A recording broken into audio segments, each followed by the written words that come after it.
Subscribe कीजिए हमारे इस यूट्यूब चैनल स्टडी स्टार्स 27 को और लेटेस्ट वीडियो के लिए इस बेल आइकन को क्लिक करें।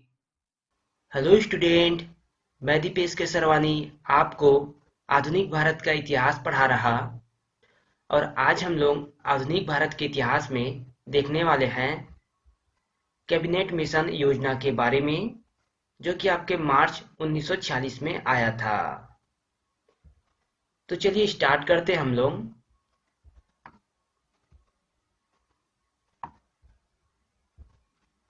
तो देखिए, पिछले वीडियो में हम लोगों ने देखा था विवेल योजना के बारे में, भारत छोड़ो आंदोलन के बारे में, शिमला सम्मेलन के बारे में। तो उन सब के बारे में हमने देखा था। उसके बाद नौसेना विद्रोह होता है। तो नौसेना विद्रोह के बाद ब्रिटिश सरकार को यह अंदाजा हो गया था कि अब भारत में रहना मुश्किल है। तो देखिए, नौसेना विद्रोह के बाद कैबिनेट मिशन योजना मार्च 1946 में भारत में लाया गया, जिसके अध्यक्ष थे पैथिक लॉरेंस। पैथिक लॉरेंस जो थे इसके अध्यक्ष थे, जो कि भारत सचिव थे। इसके सदस्य की बात करें तो स्टीफर्ट क्रिप्स थे और एलेक्जेंडर, जो कि नौसेना प्रमुख थे। इसी समय क्या है, जो ब्रिटेन के प्रधानमंत्री थे वो चेंज हो जाता है। जून 1945 में ब्रिटेन के प्रधानमंत्री बनते हैं क्लाइमेट एटली। उसके बाद लाया जाता है भारत में कैबिनेट मिशन, जिसका उद्देश्य था भारत को सत्ता सौंपने का उपाय खोजना तथा संविधान निर्माण के तरीकों को ढूंढना। तो जून 1945 में क्लाइमेट एटली जो है ब्रिटेन के प्रधानमंत्री बनते हैं, और वो जो है मार्च 1946 में कैबिनेट मिशन योजना भारत में भेजते हैं। इसके जो अध्यक्ष हैं पैथिक लॉरेंस थे, जो कि भारत सचिव थे उस समय। आगे देखिए, इसी में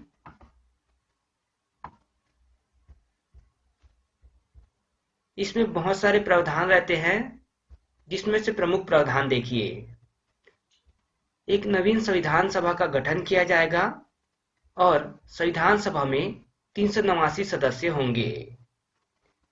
तो देखिए, अब कैबिनेट योजना आया तो भारत को आजाद करने की बात कही गई थी।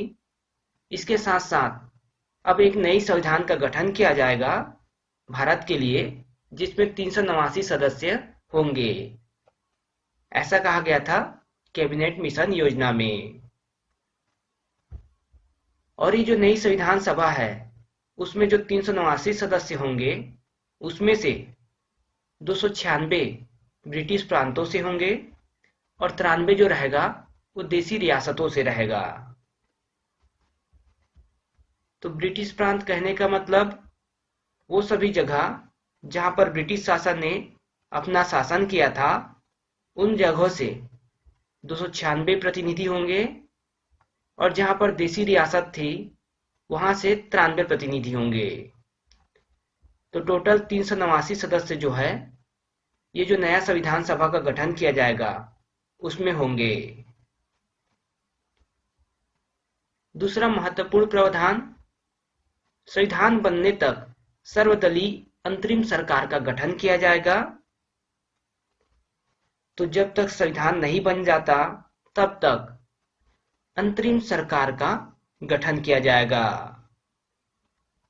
मतलब संविधान बनते तक जो सरकार देश में रहेगा उसे अंतरिम सरकार कहा गया था। तो इसका गठन करके एक नए संविधान का निर्माण किया जाना था, जिसे कांग्रेसों ने तो स्वीकार लिया, परंतु मुस्लिम लीग ने नहीं स्वीकारा, क्योंकि वो चाहते थे एक अलग राज्य पाकिस्तान। तो देखिए इसमें क्या होता है आगे।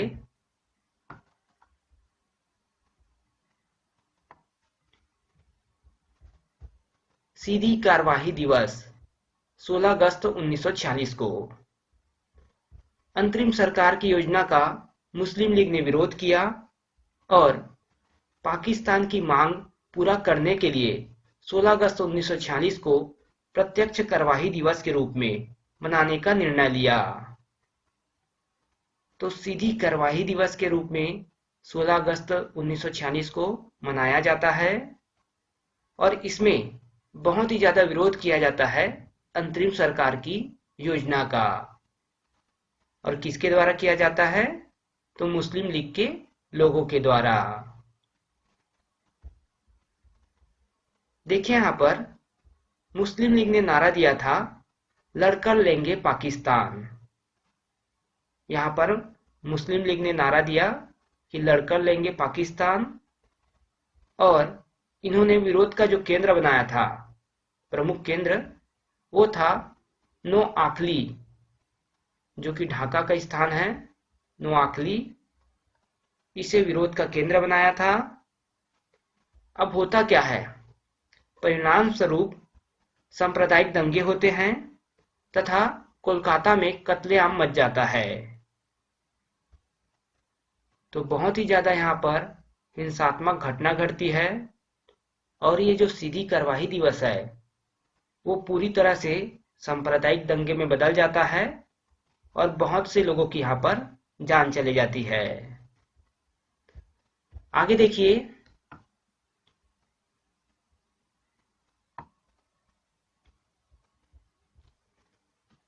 तो जैसे कि कैबिनेट मिशन में कहा गया था कि अंतरिम सरकार का गठन किया जाएगा, तो अंतरिम सरकार का गठन किया जाता है 1946 को। 2 दिसंबर 1946 को जवाहरलाल नेहरू की अध्यक्षता में 12 सदस्यीय अंतरिम सरकार का गठन हुआ। तो जवाहरलाल नेहरू अंतरिम सरकार के अध्यक्ष थे और अंतरिम सरकार का गठन किया जाता है 2 सितंबर 1946 को। अब देखिए इसके बाद, अब बाद में क्या है, 15 अक्टूबर 1946 को मुस्लिम लीग के 5 सदस्य भी इसमें शामिल हो गए। तो अंतरिम सरकार को स्वीकार करके मुस्लिम लीग के 5 सदस्य इसमें शामिल हो जाते हैं और इनका लक्ष्य था कि सरकार के कामों को बिगाड़ना है। मुस्लिम लीग का लक्ष्य था कि सरकार के कार्यों को बिगाड़ना है और अंतिम सरकार के कार्यवाही को बाधित करना है। इस उद्देश्य के साथ 5 सदस्य इसमें शामिल होते हैं। फिर देखिए 9 दिसंबर 1946 को संविधान सभा की पहली बैठक होती है, जिसमें सच्चिदानंद सिन्हा संविधान सभा के अस्थायी अध्यक्ष बनाए जाते हैं। सच्चिदानंद सिन्हा इस समय संविधान सभा के अस्थायी अध्यक्ष बनाए जाते हैं। उसके बाद देखिए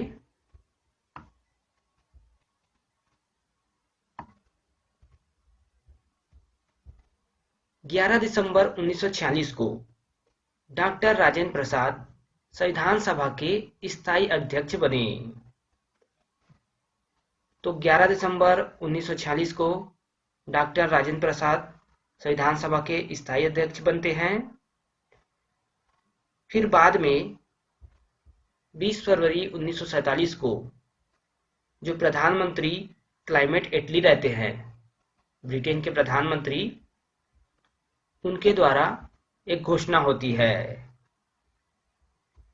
ब्रिटिश प्रधानमंत्री क्लाइमेट एटली 20 फरवरी 1947 को एक ऐतिहासिक घोषणा करते हुए कहते हैं कि 30 जून 1948 तक ब्रिटिश सरकार भारतीयों को सत्ता सौंप देगी। तो ये एक ऐतिहासिक फैसला था ब्रिटिश सरकार के द्वारा कि 30 जून 1948 तक ब्रिटिश जो है भारत को उनकी सत्ता सौंप देगी और भारत को आजाद कर देंगे। लेकिन उसके कुछ दिनों बाद 24 मार्च 1947 को इटली ने फिर से घोषणा की और लॉर्ड माउंटबेटन को लॉर्ड वेवेल के स्थान पर वायसराय नियुक्त किया। भारत का जो वायसराय था वो लॉर्ड वेवेल था इस समय, उसे हटाकर लॉर्ड माउंटबेटन को भारत का वायसराय बनाया और उसके कुछ दिनों बाद देखिए माउंटबेटन योजना 3 जून 1947।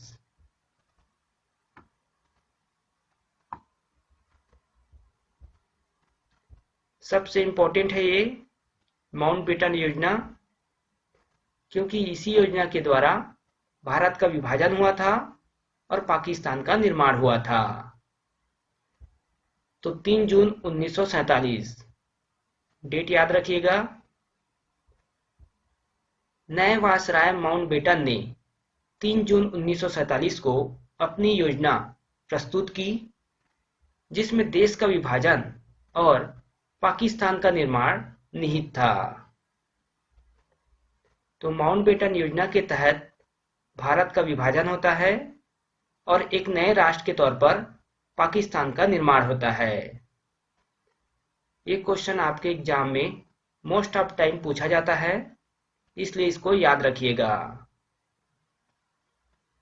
इसके बाद देखिए, इसमें भारत के विभाजन पर पाकिस्तान के निर्माण के लिए सीमा आयोग, जो कि रेड क्लिफ आयोग के नाम से था, उसकी स्थापना की गई थी और इसी रेड क्लिफ आयोग के द्वारा भारत और पाकिस्तान के सीमाओं का निर्धारण किया गया। ये भी महत्वपूर्ण है कि रेड क्लिफ आयोग के माध्यम से भारत और पाकिस्तान की सीमाओं का निर्धारण किया गया था।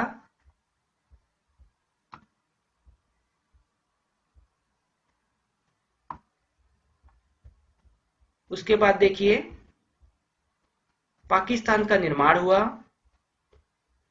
14 अगस्त 1947 को। रात्रि के समय पाकिस्तान को सत्ता का हस्तांतरण कर दिया गया। मतलब 14 अगस्त 1947 को पाकिस्तान का निर्माण किया गया और इस समय पाकिस्तान के प्रथम प्रधानमंत्री हुए लियाकत अली। लियाकत अली जो है पाकिस्तान के प्रथम प्रधानमंत्री हुए और गवर्नर बने प्रथम गवर्नर मोहम्मद अली जिन्ना। याद रखिएगा आप दोनों नाम। आगे देखिए,